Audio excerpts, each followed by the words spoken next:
Hey guys, today we're going to do a little bit of a different one. It's still going to be a Dokkan discussion video, but I wanted to sort of take a deep dive into the transformation mechanic, how it's evolved over time, and then also potentially where it could be headed in the future.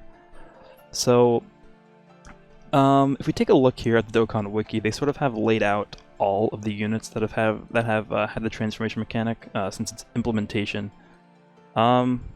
So let's just take a look quickly at the first ever units to get it, obviously on JP, because on Global it was actually UI Goku, but on JP we do have the LR Goku and Vegeta, who obviously transform into Vegito and Gogeta, and pretty clearly they still to this day have the worst transformation conditions, so 6th turn and then be below 50% HP. Pretty impossible to get that on anything that's not the Legendary Goku event. But this, they released what, like 18 months ago at this point on JP? So that's been quite a while, and I don't think they had the Legendary Goku event in mind back then. I could be wrong, they could have had that planned for a super long time, but I mean, I don't really know why they decided to make the transformation condition so bad. There's only two reasons I could think of off the top of my head. The first one is that I just don't think they completely knew just how hard it would be to obtain those transformations at the time. Now I'm positive they at least play tested these units before releasing them, but the conditions are just so absurd that there was no way that they intended for them to transform as little as they actually do in the game. Like, there's no way they intended for them to like basically never obtain their transformations in like Super Battle Road or Dokkan events. I don't know, it just seems weird to me. And then the second reason is most likely just due to power level. I mean, we're looking at units that are, approaching 2 years old now, and still easily in the top 5, if not 3 units in the game.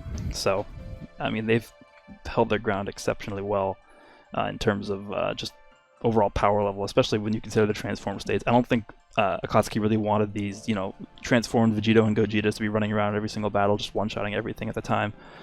So, but the interesting thing about this whole sort of schedule or timeline here is that if you look at sort of like the history, so this is the worst one, obviously. It's easily the worst, starting from like the original ones, and then I'd say generally as you make your way towards sort of the newer end of units, they get sort of more not lacking, but easily to obtain conditions. More general. I mean, there's some exceptions, like I think UI Goku's actually not that bad. He has no turn restriction, which is pretty good. 50% HP is a little bit difficult to get to, but I mean, it's not the worst. Then we have units like this guy, who is, this is an exception, I would say, because Goku Black is, I guess, sort of on the newer end. He's approaching a year old at this point. I think he'd come out, when, in like October last year, so, he's like 10 months old around.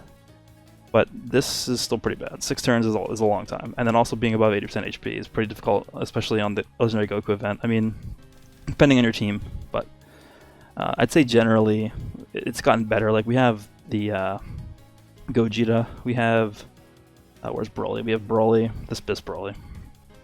And then we sort of get to the 2 units that I wanted to sort of focus on, which are Zamasu and Trunks.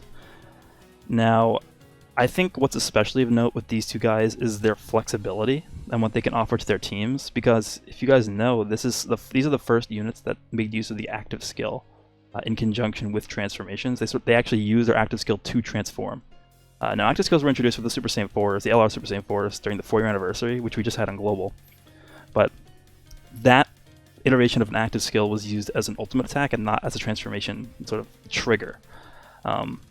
But I think active skills really enable you to have more freedom with your strategy and how you play the game, especially when you consider Trunks. So let's just take a quick look at Trunks here. So I can pull this up. Let's go ahead and look at his first form here. So his first form is sort of just, a generic transformation conditions, even though it's very good. It's 3 turns only. That's like one of the fastest transformation conditions in the entire game, so very easy. And then we come to this. Let's just open up his other one right now. So if we look here, his active skill can be activated starting from the next attacking turn. So pretty much he transforms into this state here, and then you can just activate it whenever to transform into his next state. But what's interesting with this guy is that you might actually not want to just do that immediately. he does provide a different sort of playstyle with his passive in this in this form. Like, even if you look at his super attack, it permanently stacks attack and defense. He's constantly getting stronger with his passive. It takes up to 8 turns with him on rotation for this to stack up completely, which is a long time. But then if we take a look at his transform state, it's obviously a very different playstyle because massively lowering defense, but still does immense. This entire passive by itself is going to obviously net a lot more damage, I feel like, than this guy is, just, you know, in one attack, basically. So it really depends on what stage you're playing and like what your team needs at that specific point.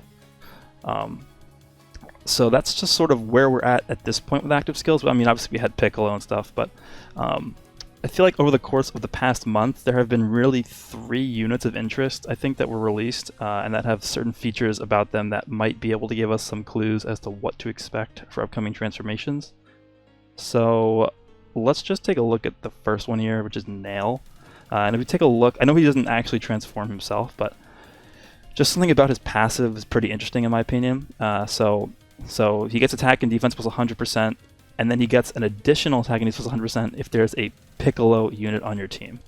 Now, what this is saying is that there has to be a unit with the name being exactly Piccolo. It cannot be Demon King Piccolo. It cannot be something like, I don't know, if we get a Piccolo and Gohan unit in the future, it cannot be Piccolo and Gohan because it just says Piccolo. So that's sort of what the mechanic that this Nail has. The first time we've ever seen a unit require a specific other unit for the part of his passive to activate. Next, we have Chi-Chi, the kid Chi-Chi who just received her Dokkan Awakening, I don't know, maybe not even a week ago at this point. But her passive is a little bit different because she requires a unit whose name contains Goku Youth. So it doesn't have to be specifically Goku Youth. It can be Goku Youth and Arale. It can be Goku Youth Giant Ape. But it could also just be Goku Youth because that contains Goku Youth. This means contains, so. If you notice, this is not... It's not in this at all. So this is sort of like a more lenient version of this, which I think is pretty interesting. Obviously this is more broken because it requires a more stringent requirement. This is attacking was 100%, and then this is just defense 150%, so it makes sense that this is more lenient than the other one is.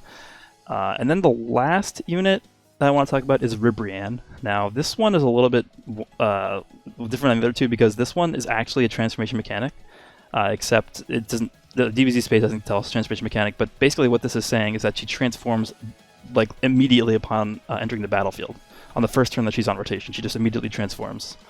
So I think it's quite possible that we could see units who make use of these specific mechanics in order to activate their transformations, or even just to activate their active skills, which then could be used to activate their transformations. So what I mean by that is, for example, let's just assume that we end up getting a Super Saiyan Gohan and a second form Cell, right? For the 300 million download celebration. They could theoretically give that Gohan a transformation and then a father-son Kamehameha active skill that could have conditions something along the lines of, I don't know, if there's an ally whose name contains Goku, or if there's an ally whose name contains Goku who received an attack this battle. I don't know, I'm just making that up. I don't think they're actually going to do that, but I just think that's something that they could possibly end up doing. And then for Cell, so if we get a second form Cell, they're never going to make like a exceptionally good second form Cell, at least I don't think. I mean, they could, but the likelihood of that is very low. So what they could have him do is actually just straight up transform into perfect form at the start of the battle. Very much like this Ribrianne does, right? So she enters the battle as Brienne de Chateau, but you never actually use her as Brienne de Chateau, you just use her as Ribrianne in the back there, because she just transforms immediately. So what this allows you to do is it allows you to sort of put units that have the same name on the team together with each other, and you would never be able to do that in the past, right? So let's say, for example, let's just say you have, I don't know, instead of this Goku Black starting out as Goku Black, he started out as Zamasu, but then, you know, as the battle started, the first turn, he transformed into Goku Black. You would be able to run that Zamasu and obviously the physical Goku Black together because they have different names, but then eventually, you know, it's sort of like a trick because the unit you're running is not really Zamasu, it's Goku Black. Same thing with Ribrianne. You're not really running Brienne de Chateau on your team. You're running Ribrianne. She just has the Brienne de Chateau mask on, because what this whole mechanic is doing is it's getting away from only you being able to have one unit with a unique name on your team at the same time. So like Vegito Blue, right? You can't have two Vegito Blues in your team, but if they made a Vegito, like a base form Vegito, whose name was, explode with the power of godly anger or whatever, and then that meant that the first turn he's on rotation, he transforms into Vegito Blue, you're essentially running two Vegito Blues on your team. One of them is just, technically base form Vegito. So, and who knows, they could even implement this to go with that. Like, for example, they could have Vegito, they could have like a base form Vegito here, and then his passive might be like, if there is a ally who is in the Realm of Gods category, like transform or whatever. I don't know. I'm just making this up, but the whole point of this video is that I think there's a lot of interesting things they can do with these three mechanics, right? Now, obviously, this is the most restrictive one because it requires a unit with a specific name to be like on your team, I guess. I guess they could also do this for the enemy, but that would be very restrictive. And then this one, less restrictive, but less of a reward, obviously. And then this one is just sort of a wild card, I guess, because you can pretty much do anything with this. This opens up a lot of paths, right? But overall, I just feel like, maybe units being able to activate their active skills starting from turn 1 would be pretty cool to see. I don't know. You guys let me know what you think about that. There's a lot of things they can do with transformations. I feel like that's probably the biggest change they ever made to this game. Besides, like, I'm just talking about like in-battle stuff. Active skills were pretty big, but I feel like active skills are just, at this point, playing into transformations. And now, obviously, you have ultimate skills with active skills.